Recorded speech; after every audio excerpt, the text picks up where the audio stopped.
I apologize if I will seem unusually angry. However, in this case, I believe that anger is warranted. I'm currently observing the New Hampshire primary results with 77.4% of precincts reporting. Ron Paul currently has 13,945 votes, which puts him at 7.7%. Now, compare this to Ron Paul's Iowa results, where he polled at 10%.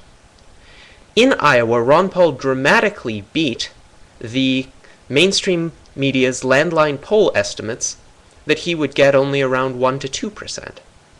In New Hampshire, the landline polls estimated that Ron Paul would get about 8%. So right now, in New Hampshire, Ron Paul is getting a smaller percentage of the votes than the landline polls have estimated, even though Ron Paul's actual performance has consistently beaten the landline polls. Something is wrong here. What is wrong is a deliberate, calculated smear attack by the New Republic, and specifically by James Kirchick of the New Republic, who has just today released an article titled Angry White Man, subtitled The Bigoted Past of Ron Paul. This article consists of a bunch of unwarranted, unjustified, absolutely false smears against Ron Paul. Furthermore, this article is trying to resurrect an old issue which has already been extensively addressed by the Ron Paul campaign. And this article seems to resurrect this issue specifically for the purpose of damaging Ron Paul's performance in New Hampshire. Well, if this was the purpose, the New Republic and Mr. Kirchick have certainly succeeded. Ron Paul should have polled in the double digits in New Hampshire. Certainly his performance in Iowa indicates this, and New Hampshire has a much larger population of independents who are permitted to vote in the Republican primaries than does Iowa. So Ron Paul should have gotten about 15 to 20% of the New Hampshire vote. The fact that he didn't illustrates the damage that Kirchick's article has wrought. Now, Kirchick accuses Ron Paul of essentially being a closet bigot, a racist, and a homophobe, based on certain newsletters that were published under Ron Paul's name during the time that he was not in Congress. However, the Ron Paul campaign and Ron Paul himself have made no secret that these newsletters have existed, and Ron Paul has repeatedly admitted simply to negligence that he failed to monitor what the people issuing this newsletter were putting out under his name. He did not, however, write any of the kinds of racist and homophobic invective that Kirchick accuses him of writing. Now, I know this because my magazine, The Rational Argumentator, has published 64 of Ron Paul's articles. So, I think I'm pretty qualified to know what Ron Paul actually believes on this and on other issues. Well, here is an article by Ron Paul titled Government and Racism, which was published on April 23rd of 2007, not in the 1970s through the 1990s, but quite recently. And here is what Ron Paul says about racism. Racism is simply an ugly form of collectivism, the mindset that views humans strictly as members of groups rather than individuals. Racists believe that all individuals who share superficial physical characteristics are alike. As collectivists, racists think only in terms of groups. By encouraging Americans to adopt a group mentality, the advocates of so-called diversity actually perpetuate racism. Their obsession with racial group identity is inherently racist. So, it's clear that Ron Paul isn't fond of enforced political correctness.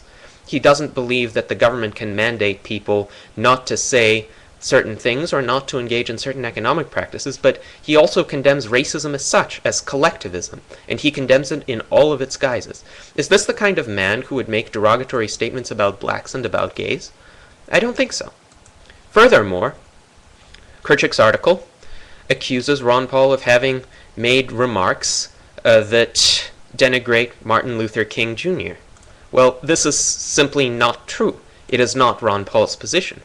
Ron Paul's true position is that Dr. Martin Luther King is one of his heroes. He has said so quite recently, because Martin Luther King believes in judging people by the content of their character and not by the color of their skin. Ron Paul similarly believes in individualism rather than collectivism. And so the two philosophies seem to be compatible. Now, Kirchick's article is not only false, it is ludicrous and it is devoid of any kind of journalistic professionalism.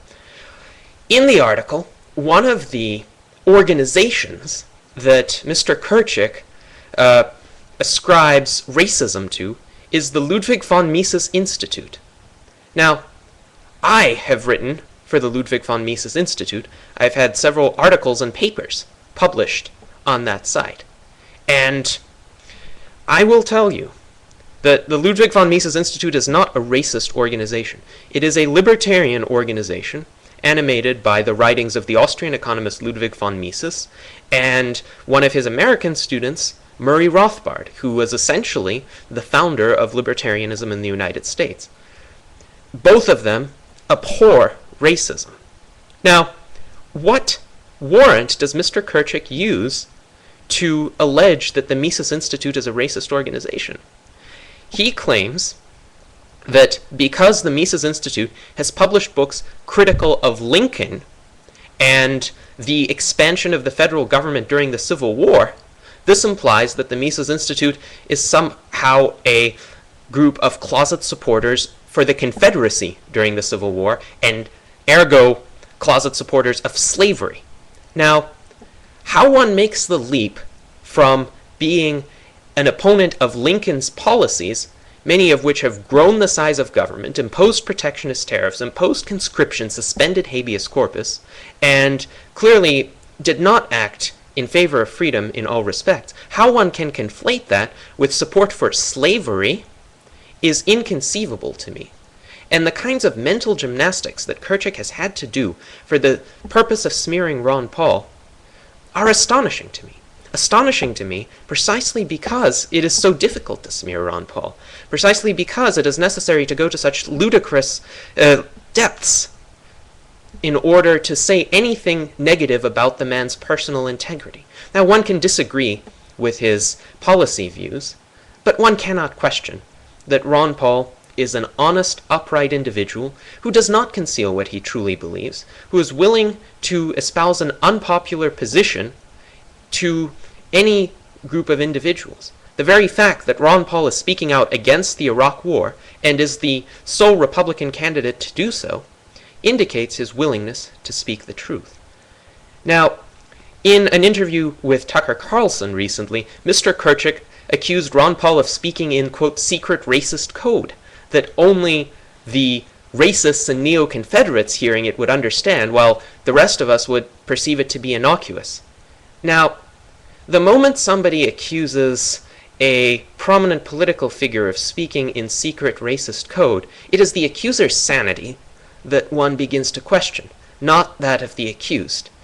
And we must recognize that Kirchick's allegations are ridiculous and absurd, that he has violated the basic standards of journalistic integrity and of professionalism, that he has committed fraud, that he has committed slander, and that he does not deserve to be a disseminator of information to the extent that he has been. I'm not suggesting that anybody censor or repress him, but I do think it would be wise for the New Republic to fire this man who has so clearly committed a breach of journalistic integrity. If this magazine wishes to even remotely resemble a standard bearer for truth and objectivity, then commentaries such as Kirchick's are unacceptable, not only for their content, but also for their timing, deliberately engineered to bring about the defeat of a candidate. This is unacceptable, and I hope that you will join me in absolute frustration at this character assassination, and I hope that you will spread the word about this abuse of journalistic authority.